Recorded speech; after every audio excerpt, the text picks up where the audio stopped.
Hello guys. तो the depth queen स्वागत करती है अपने डार्क डेप्थ वर्ल्ड में। आप सोचते होंगे भाई डार्क डेप्थ वर्ल्ड ऐसा क्या है। भाई मैं जानती हूँ कि मैं कितनी गहराइयों से बात करती हूँ और मेरा जो मकसद भी है वो यही है कि आपको मैं सिचुएशन की गहराई तक लेके जाऊँ। तो चलिए आज का जो टॉपिक शुरू करते हैं वो टॉपिक है कि क्यों हम इन यूट्यूबर्स को अननेसेसरी सिंपैथी देते हैं। हम इनको अननेसेसरी तोहफ़ों से तो इनके पेट भरते ही हैं, साथ में सिंपैथी भी इनको भर भर के देते हैं। ये लोग अपने यूट्यूब चैनल पर या पॉडकास्ट चैनल पर अपनी पर्सनल बातें करते हैं, रोते हैं, ऐसे दिखाते हैं कि दुनिया में इनको ही सबसे बड़ा दुख है। लेकिन मैं आपको एक बात बता दूं कि आप लोग भी ये जानते हैं और हम लोग भी जानते हैं कि दुनिया में जो इनके दुख है ना, इससे ज़्यादा वर्स्ट दुख आम लोगों के हैं। बहुत कम मैंने ऐसे यूट्यूबर्स देखे हैं जो अपनी लाइफ में इतना कुछ दबा के बैठे हैं, बट वो कभी भी अपनी नेगेटिविटी दूसरों को नहीं देते हैं। ये भी एक तरह से एक चैरिटी होती है।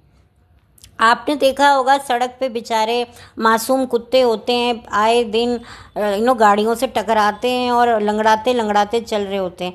कभी उनके मुंह से सुना है कि देखो ये इंसान, तो इंसान वाले जो आज लोग होते हैं गाड़ियों में बैठकर हम जानवरों की तो कोई कीमत ही नहीं रखते, आते जाते हमें मार के चले जाते हैं।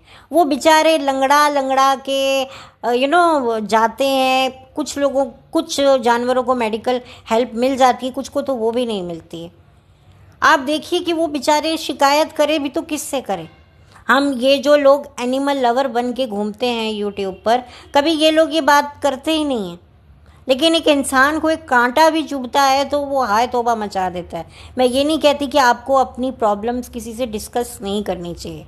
देखिए, डिस्कस उसी इंसान से कीजिए जो आपको एक राइट सोल्यूशन दे सके, जो आपको कहीं गलत ना जज करे और ना ही आपका जो कॉन्फिडेंस लेवल है वो गिरा दे। क्योंकि आधे लोग इसी वजह से बात नहीं कर पाते हैं। फिर ये जो यूट्यूबर्स होते हैं ये तो भाई पब्लिक से के आगे अपना सब कुछ खोल खाल के रख देते हैं।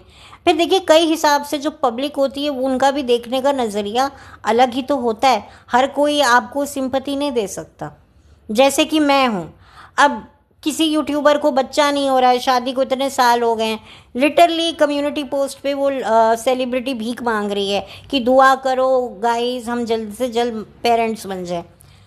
मैं नहीं समझती हूँ, शायद बहुत सारी औरतें, माएँ, बहनें उनको भर भर के आशीर्वाद दे रही होंगी, बट मैं ना उनके लिए बुरा बोलती हूँ ना मैं उनके लिए कोई सिंपैथाइज करती हूँ। क्योंकि मुझे पता है कि इससे बड़े बड़े दुख इस दुनिया में हो रहे हैं।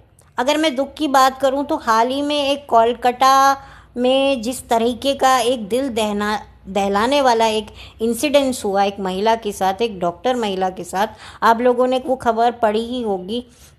और मैं शर्त लगाती हूँ कि जिन्होंने भी ये खबर सामने आई होगी, स्पेशली महिलाओं की, तो ज़िंदगी ही रुक गई होगी एक पल के लिए। मैंने खुद जब मेरी आंखों के सामने ये न्यूज़ आई, मैंने सुना और फिर इसके बारे में मैंने रिसर्च किया, तो लिटरली मुझे बहुत बुरा लगा। मुझे लगा यार ये तो कहने को हम लोग जो हैं आज़ाद देश में रहते हैं, ऐसा हम दावा करते हैं, लेकिन हम लोगों के पास यहाँ तक आज़ादी नहीं है कि हम एक जगह पे जाकर अच्छे से सेफ्टी पूर्वक काम कर सकें। लेकिन ये ये होता है दुख। वो लड़की अब इस दुनिया से चली गई। जब उसने ये प्रोफेशन चुना होगा तो उसको पता ही नहीं होगा कि ये प्रोफेशन आगे जाकर मेरी ज़िंदगी ले लेगा। वो डॉक्टर जो दूसरों की ज़िंदगी बचाती थी, आज उसकी ज़िंदगी के साथ क्या हुआ, कभी ये सोच के देखिएगा। फिर आपको पता चलेगा कि किसको सबसे बड़ा दुख है। आप अगर उसकी डिटेल पढ़े ना, उसके साथ क्या क्या हुआ, तो लिटरली आपको रात को नींद नहीं आएगी। ऐसी आप लोगों की हालत हो जाएगी।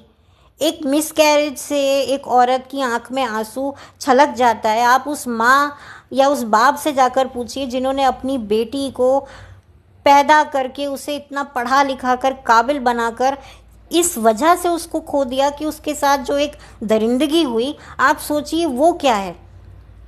एक बच्चा जब कोख से बाहर नहीं आता, वो उसके साथ कुछ अनहोनी होती है तो औरतें कितनी इमोशनल हो जाती हैं। और एक पले पलाए बच्चे को, काबिल बच्चे को के साथ जब ऐसा कुछ होता है तो उस माँ पे, स्पेशली अगर मैं माँ की बात करूँ, तो उसके दिल पर क्या गुजरती है कि मैंने क्या सोचकर सपना देखा था कि मेरी बेटी डॉक्टर बनेगी और डॉक्टर बन भी गई और उसके साथ इतना बड़ा हादसा हो गया।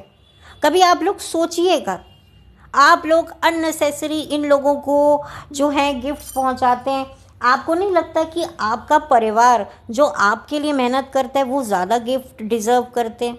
ये तो आप इनको गिफ्ट देंगे, ये 2 मिनट थैंक यू कहेंगे और इसको किसी बक्से में या दराज में रख देंगे, फिर कोई आएगा तो उनको पकड़ा देंगे। इनके लिए तो ये गंद है, एक गार्बेज है कि भाई इतना सामान इकट्ठा हो गया, चलो इसका एक पोटला बनाओ और बारी बारी से इसको बांट दो। तो बेटर है कि आप अपने हाथ से जो है किसी को दान कर दो।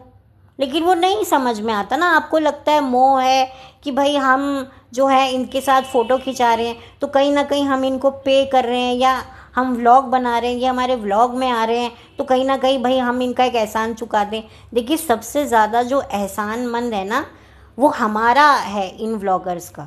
मतलब कि इनको आप लोगों का ऋणी होना चाहिए, मैं कहना चाहती हूँ कि भाई आप लोग इनको देखते हैं, व्यूज़ आते हैं, इनको कोलैबोरेशन मिलता है, इनकी एंगेजमेंट बढ़ती है, तो तब जाकर इनकी जो ज़िंदगी में इतना सुकून आता है कि ये इतने बंगली कोठी बना लेते हैं, इतने बंगले खड़े कर लेते हैं, इतना इनकी एक अच्छी लाइफ हो जाती है। और जब इनको आपकी बातें समझ नहीं आती हैं तो चीखते चिल्लाते हैं कि कोई मुझे नहीं सिखाएगा, क्या हो गया है। फिर जब लोग अपनी प्रेजेंस का, अपनी अस्तित्व और व्यक्तित्व का महत्व इनको कमेंट सेक्शन में समझाते हैं, तब ये हाथ जोड़ के माफ़ी मांगते हुए चले आते हैं कि नहीं मेरी टोन ऐसी होगी, मेरे हार्मोन्स हैं। भैया, हार्मोन्स हार्मोन्स की बात कर रही हो? तुम ये हार्मोन्स का हारमोनियम मत बजाओ। ठीक है, मैं मानती हूँ कि हार्मोन्स एक बहुत बड़ा इशू होता है, बहुत औरतें इससे सफ़र कर रही हैं, आपको पता ही नहीं है। आप एक खुशकिस्मत हैं कि आपका पति आपके लिए अवेलेबल है, आप उस मुकाम पर हैं कि आपके सास ससुर भी जो हैं आपको हैरेस नहीं कर रहे हैं।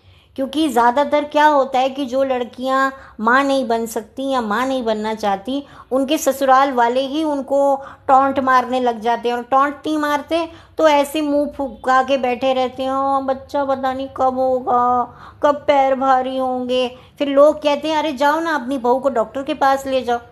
आप सोचिए, तुम इस लायक हो, इस पोजीशन पे हो कि तुम्हारी सास भी तुमसे आप करके बात करती है, क्योंकि तुम एक रुतबेदार औरत हो, और आप इन लोगों को सिंपैथी दे रहे हैं।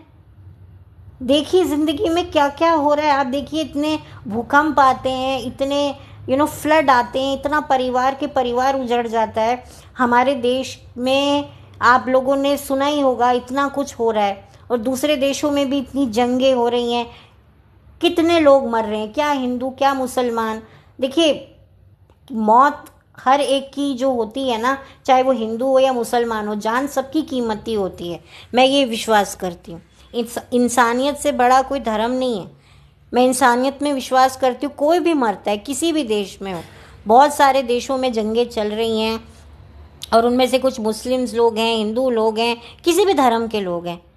जब मैं सुनती हूँ, देखती हूँ, तो मुझे बहुत बुरा लगता है। तो सिंपैथी की किसको ज़रूरत है? आप देखिए जंगों में औरतों के क्या हाल होते हैं, क्या हाल होते हैं। उनके पति, उनके भाई, उनके बेटे तक उनको नहीं बचा पाते हैं। आप ज़रा सोच कर देखिए ना, आप किन लोगों को सिंपैथी देते हैं, किन लोगों को आप लोग इतना वो कहते हैं। किसी का तलाक हो रहा है तो वो रो रही है, किसी की एंगेजमेंट टूट गई या किसी की शादी टूट गई, हाय हाय हाय हाय। अरे ये हाय हाय नहीं है। आप देखिए, आप जो वीडियोस हैं, जो ये जंगों की, जो फ़लस्तीन में है या कहाँ कहाँ आप लोगों ने देखा होगा, उनकी इंस्टाग्राम रील्स आपने देखी होंगी, या इंटरनेट पे जो भी आप लोग देखेंगे ना, आपको हाय हाय का मतलब समझ में आएगा कि ये होती है हाय हाय। ये हाय हाय नहीं होती। एक 15 मिनट का एक व्लॉग बना दिया, उसमें आंसू छलका दिए तो जी व्यूज़ आ गए, तो उससे इनकी हाय हाय का इनको निवारण मिल गया। कितने कितने बच्चे हैं, कितना जुल्म हो रहा है हमारे देश में या आसपास के लोगों में या दूसरे मुल्कों में, अगर आप वो देखेंगे ना तब आपको लगेगा कि ये तो कोई दुख ही नहीं है। लेकिन अननेसेसरी आप लोग इनके अंधी मोहब्बत में आप लोग देख ही नहीं पा रहे हैं। आप लोगों की खुद की ज़िंदगियों में कितने दुख हैं, कितने दुख हैं आप लोगों की ज़िंदगियों में। आप अपनों को सिंपैथी नहीं देते, आप अपनों से तो चिढ़ते रहते हैं। क्या देखो मम्मी बार बार चिड़चिड़ करती रहती हो, क्या पापा बार बार बोलते रहते हैं, क्या बहन बार बार आ जाती है अपना दुखड़ा लेकर, क्या भाई है उसकी नौकरी नहीं लग रही है तो ऐसे मुँह सुगा के बैठा हुआ है। हम अपने आसपास के तो लोगों को सिंपैथी देते नहीं हैं। हमारी बीवी 1 से 4 बार अगर मुंह सुजा के बैठी रहे तो मर्दों के मुंह चढ़ जाते हैं, अरे मैं जब भी आता हूँ तू ऐसे मुंह फुगा के बैठी रहती है। हैं कितने ऐसी मर्द हैं जिनकी बीवियां चिढ़ती हैं कि भाई तुमने जो है बिजनेस में लॉस कर दिया है, अब तुम ऐसे बैठे हुए हो, क्यों ऐसे बैठे हुए हो। अपने पति को, अपने बच्चों को, अपनी माँ को, बहनों को, भाई को तो हम सिंपथाइज करते नहीं हैं, लेकिन इन यूट्यूबर्स को हम बढ़ बढ़ के चढ़ चढ़ के जो है सिंपथाइज करते हैं। नहीं, इनको नहीं ज़रूरत है, मत दो, इनको देने वाले बहुत लोग हैं। आप लोग अपनी ज़िंदगियों को बेहतर बनाइए। आप लोग एंटरटेनमेंट ढूंढते हैं और आप लोग इनको देखते हैं, ठीक है, दैट्स इट। और ऊपर से आप इनको इतने महंगे महंगे तोहफे भिजवाते हैं। भाई बस क्या मैं बोलूं, अपने बच्चों का पेट काट के, अपनी बीवी की खुशियों को कुचल कर, अपने पति की मेहनत की कमाई को आप बर्बाद करके इन लोगों को देते हैं जिन्होंने आपके गिफ्ट्स को रखने, ठीक लगा तो रखें, बहुत रेयर होता है कि किसी के गिफ्ट्स को रखा है, अदरवाइज़ तो दे देते हैं, आगे पास ऑन कर देते हैं। उनके पास भी तो जगह नहीं है, वो भी सच्चे हैं। आप लोग भी तो जब आपके घर में कोई बहुत ज़्यादा सामान हो जाता है तो आप लोग भी तो उसको दे देते हो। तो बस मेरे को यही एक बात करनी थी कि आप लोग अपने आप को वैल्यू करो, अपने कमाए हुए पैसों को वैल्यू करो, अपने वक्त को वैल्यू करो और अपने आसपास के लोगों के दुख को वैल्यू करो। आप लोग अच्छा, लोग अपनी पर्सनल बातें खोलने लग जाते हैं, अरे मेरे भी इतने मिसकैरेज हो गए, अरे मेरे भी नहीं। भाई क्यों बता रहे हो इनको, ये ज़्यादा से ज़्यादा एक हार्ट देंगे और कुछ नहीं करेंगे। हाँ मैं भी आपके लिए दुआ करूँगी, बस ख़त्म। बट आप तो इनको कमेंट भी कर रहे हैं, व्यूज़ भी दे रहे हैं, इनकी तो दुआ कबूल हो रही है, आप तो इनका सब कुछ दे रहे हैं। आप सोचिए तो सही, लेकिन आप लोग नहीं सोचते। आपको बस क्या करना है जी, भाई आपको इनको सिंपैथी देनी है, लेकिन अपने घर में आपकी माँ सारा दिन काम करती है, आपसे अपनी माँ से 2 मीठे बोल बोले नहीं जाते। बीवी सारा टाइम जो है आपके लिए मरमर करती है तो बीवी के लिए 2 बोल बोले नहीं जाते। पति सारा दिन धूप में मेहनत करता है तो उसके लिए 2 मीठे बोल बोले नहीं जाते। बच्चों को आप कंपेयर कर कर के मार देती हो अपने रिश्तेदार के बच्चों से, उनको तो आप कुछ बोलते नहीं हो। और तो आप लोग करते क्या हो, अपनी बहन भाई किसी से आपकी बनती नहीं है, लेकिन आप इन लोगों के लिए दुआ करते हो कि भाई आपके रिश्ते अच्छे हो जाएं, ये हो जाए, अल्लाह आपको ऐसा भाई दे, भगवान आपको ऐसी बहन दे। अरे भाई अपने देखो, अपना देखो। आप लोग अपना कीमती वक्त अपनी उंगलियों को थका देते हैं और बदले में आपको क्या मिलता है। बहुत कुछ दुनिया में है, लेकिन क्या है, आप लोगों को इनकी एक एक बबल की दुनिया आपको बड़ी अच्छी लगती है। मैंने पहले भी बात की थी कि आप लोग इनकी ज़िंदगी को अपनी ज़िंदगी में उतारना चाहते हैं, पर ये पॉसिबल नहीं है। और इनकी जो ज़िंदगी जितनी चमक धमक वाली है उतनी ही डार्क लाइफ है। मेरा इस चैनल को बनाने का मकसद ही यही है कि मैं गहराई से बात करूं। बट अनफॉर्चुनेटली मुझे नहीं पता कितने लोग मेरी बात से सहमत करेंगे, नहीं करेंगे।